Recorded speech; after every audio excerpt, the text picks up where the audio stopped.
ಮನುಷ್ಯನ ಹುಟ್ಟು ಉಚಿತ, ಸಾವು ಖಚಿತ ಅನ್ನೋ ಮಾತಿದೆ. ಮನುಷ್ಯ ಹುಟ್ಟಿದ ಮೇಲೆ ಒಂದಿಲ್ಲೊಂದು ದಿನ ಸಾಯಲೇಬೇಕು. ಆದರೆ ಮನುಷ್ಯ ಬದುಕಿದ್ದಾಗ ಕಾಣುವ ಕನಸುಗಳು ಸತ್ತ ಮೇಲೆ ಆಗುವ ದುರಂತ ಸನ್ನಿವೇಶಗಳಿಗೂ ಅಜಗಜಾಂತರ ವ್ಯತ್ಯಾಸವಿರುತ್ತೆ. ಎಷ್ಟೇ ಆಪ್ತರಾದರೂ, ಎಷ್ಟೇ ಪ್ರೀತಿ ಹೊಂದಿದ್ರೂ ಮಣ್ಣು ಸೇರೋವರೆಗೂ ಮಾತ್ರ ಅನ್ನೋ ಮಾತು ಅಕ್ಷರಶಃ ನಿಜ. ಯಾಕಂದ್ರೆ ಸತ್ತ ಮೇಲೆ ಮನುಷ್ಯನಿಗೆ ಬೆಲೆಯೇ ಇಲ್ಲ. ಹಾಗಾದ್ರೆ ಮನುಷ್ಯ ಮರಣ ಹೊಂದಿದ ಬಳಿಕ ಏನಾಗುತ್ತೆ? ಅವನ ದೇಹದ ಸ್ಥಿತಿ ಯಾವ ಹಂತಕ್ಕೆ ತಲುಪುತ್ತೆ? ಹೆಣಗಳನ್ನು ಸುಡುವ ಸ್ಮಶಾನದಲ್ಲಿರುವ ಭೀಕರತೆಯನ್ನ ಎಂದಾದರೂ ಯೋಚಿಸಿದ್ದೀರಾ? ವೈಜ್ಞಾನಿಕ ಚಿಂತಕರಾದ ಹುಲಿಕಲ್ ಸ್ವತಃ ಅನುಭವಿಸಿದ ನೈಜ ಘಟನೆಗಳ ಬಗ್ಗೆ ನೀವೇ ಕೇಳಿ. ನಮ್ಮೆಲ್ಲ ಸ್ನೇಹಿತರು ಹೋಗಿ ಮಲಿಕೊಂಡ್ರು. ನಾನು ಮಲಗಲಿಲ್ಲ. ನಾನು ಹೋದಂಥ ಉದ್ದೇಶ ವಾರಣಾಸಿಗೆ ಬೇರೆ ಇತ್ತು. ನನ್ನ ಆತ್ಮೀಯ ಒಬ್ಬ ಅಭಿಮಾನಿ, ಸರ್ ನೈಜ ಘಟನೆಯನ್ನು ನಿಮಗೆ ತೋರಿಸ್ತೀನಿ ಬನ್ನಿ ಅಂತ ಹೇಳಿ ಚಿಕ್ಕಮಗಳೂರಿನ ಚರಣ್ ಅಂತಕ್ಕಂಥ ಹುಡುಗ ಅಲ್ಲೊಂದಿಷ್ಟು ಟ್ರಾವೆಲ್ ಮಾಡಿಸ್ಕೊಂಡು ಅಲ್ಲೇ ಇದ್ದಾನೆ ಏಜೆನ್ಸಿಯಾಗಿ. ನಾನು ಬರ್ತೀನಿ ಅಂತ ಅವನಿಗೆ ನಾನು ಹೇಳಿದ್ದೆ. ಅವ ನೈಜ ಘಟನೆಯ ಸುತ್ತಮುತ್ತ ಹೋಗೋಣ ಬನ್ನಿ ಸರ್ ಅಂತ ಹೊರಟ್ವಿ. ಚಂದ್ರಾಕಾರವಾಗಿ ಆ ನದಿ ಇದೆ.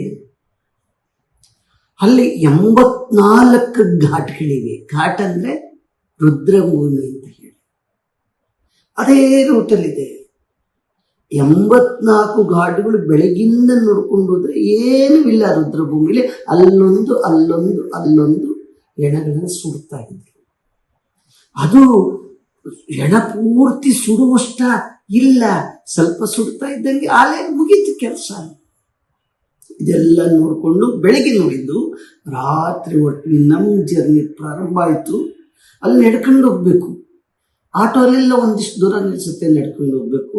ನಡ್ಕೊಂಡು ಹೋಗ್ತಾ ಇದ್ದಾಗ ಒಂದೆರಡು ಆಟೋ ಮುಂದೆ ಬಂತು. ಇನ್ನೊಂದು ಆಟೋ ಮುಂದೆ ಹೋಗಿ ನಿಂತ್ಕೊಂತು. ಅಲ್ಲೇ ಒಳಗಡೆ ಜನ ಕುಳಿತಿದ್ರು. ಮೇಲ್ಗಡೆ ಒಂದೇನೋ ರೀತಿಯಲ್ಲಿ ಬಟ್ಟೆಯಲ್ಲಿ ಕಟ್ಟಿದ್ರು. ಚರಣ್ ಏನಪ್ಪ ಅದು ಅಂತ ಹೇಳಿದೆ. ಸರ್ ಬಾಡಿ ಸರ್ ಅದು.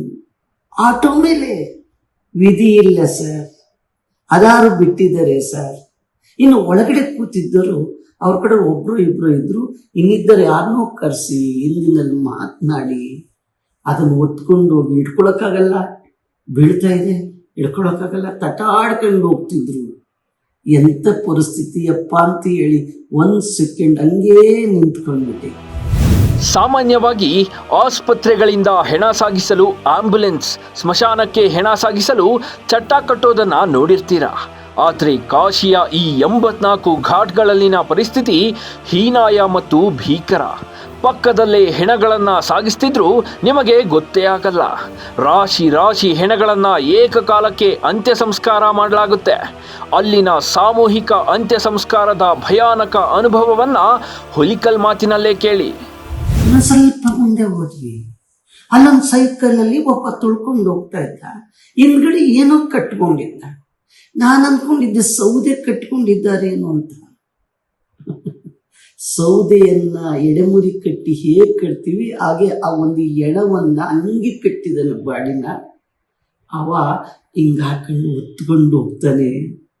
ಎಂಥ ಪರಿಸ್ಥಿತಿ! ಯಾಕೆಂದ್ರೆ ಆಟೋಗಳು ಹೋಗಕ್ಕಾಗಲ್ಲ, ಆ ಸಂಧಿಗಳಲ್ಲಿ ಹೋಗ್ಬೇಕು, ವಿಧಿ ಇಲ್ಲ. ಏನಪ್ಪ ಪರಿಸ್ಥಿತಿ! ಅವನು ಒತ್ಕೊಂಡು ಹೋದ. ಹಾಗೆ ಸ್ವಲ್ಪ ನಡ್ಕೊಂಡು 80 ಘಾಟ್ ಅಂತ ಇದೆ, ಅಲ್ಲಿ ಹೋದ್ವಿ. ಏನಲ್ಲ ಸೌದೆಗಳ ರಾಶಿ. ಈ ಚರಣ್ ಇಷ್ಟೊಂದು ಸೌದೆಗಳ ಅಂಗಡಿಗಳೇ ಇಲ್ಲಿವೆ, ಡಿಪೋಗಳು. ಈಗಲೇ ನೋಡಿ, ಇಲ್ಲಿ ಬಾಡಿ ಬಂದಾಗ 7,000 ರೂಪಾಯಿ ಕೊಟ್ಟರೆ ಇಲ್ಲಿ ಈಗ ಸೌದೆ ಕೊಡ್ತಾರೆ. ಆ ಸೌದೆ ತಗೊಂಡೋಗಿ ಅಲ್ಲಿ ಜೋಡಿಸ್ತಾರೆ, ಬಾಡಿ ತಂದು ಅದನ್ನ ಮೇಲೆ ಇಡ್ತಾರೆ ಸರ್. ಇವ್ರಿಗೆ 7,000 ರಿಂದ 10,000 ರೂಪಾಯಿ, ಒಂದ್ಸರಿ 15,000 ರೂಪಾಯಿನೂ ಆಗುತ್ತೆ, ವಿಧಿ ಇಲ್ಲ. ಅಲ್ಲಿ ನಾವು ಮಾತಾಡ್ತಾ ಇದ್ದಂಗೆ ಒಂದು ಹೆಣ ಒತ್ಕೊಂಡು ಬಂದ್ರು. ಬೀಳ್ತಾವೆ, ಹೆಣ ಬೀಳ್ತಾ ಇದೆ, ಅವರು ಒದ್ದಾಡ್ತಾ ಇದ್ದಾರೆ, ತೇಲಾಡ್ತಾ ಇದ್ದಾರೆ. ಹೆಣ 2-3 ಸರಿ ಕೆಳಗಡೆ ಬೀಳಿಸಿದ್ರು. ಅವ್ರ ಕಡೆ ವಾರಸುದಾರರು ಕೇಳೋ ಸ್ಥಿತಿಲಿ ಇಲ್ಲ, ಉತ್ಕೊಳಕ್ಕೆ ಇಲ್ವಲ್ಲ. ಅದನ್ನ ಹಾಗೇ ತಗೊಂಡೋಗಿ ಒಂದು ಹೆಣ ಸುಡ್ತಾ ಇದೆ, ಇನ್ನೂ ಅರ್ಧಂಬರ್ಧ ಸುಟ್ಟಿಲ್ಲ, ಅದರ ಮೇಲೆ ತಗೊಂಡೋಗಿ ಇಡ್ತಾರೆ. ನೀವೇ ಯೋಚನೆ ಮಾಡಿ ನೋಡಿ. ಇನ್ನ ಅಲ್ಲಿಂದ ಸ್ವಲ್ಪ ಮುಂದಕ್ಕೆ ಹೋದ್ವಿ ಹರಿಶ್ಚಂದ್ರ ಘಾಟಿಗೆ. ಒಂದ್ರ ಪಕ್ಕ ಒಂದು ಸರದಿಯೋಪಾದಿಯಲ್ಲಿ ಹೆಣಗಳನ್ನು ಸುಡ್ತಾ ಇದ್ದಾರೆ. ಜ್ವಾಲೆ ನೋಡಿ ಹೇಗಿದೆ ಅದು.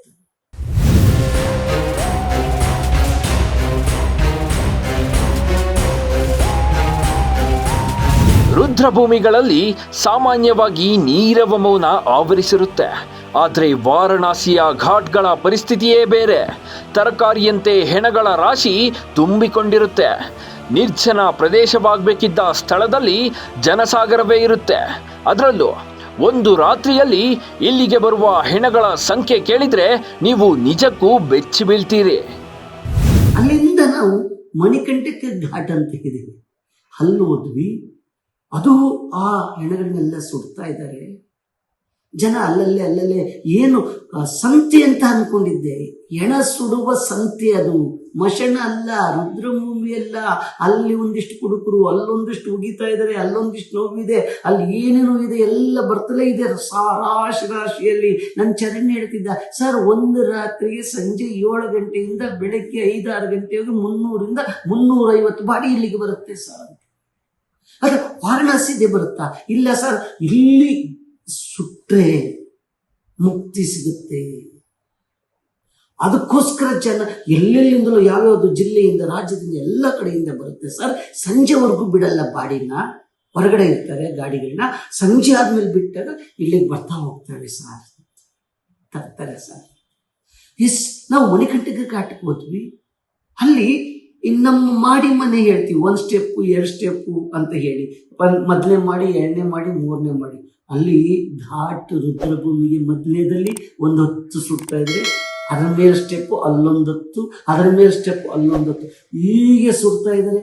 Please watch.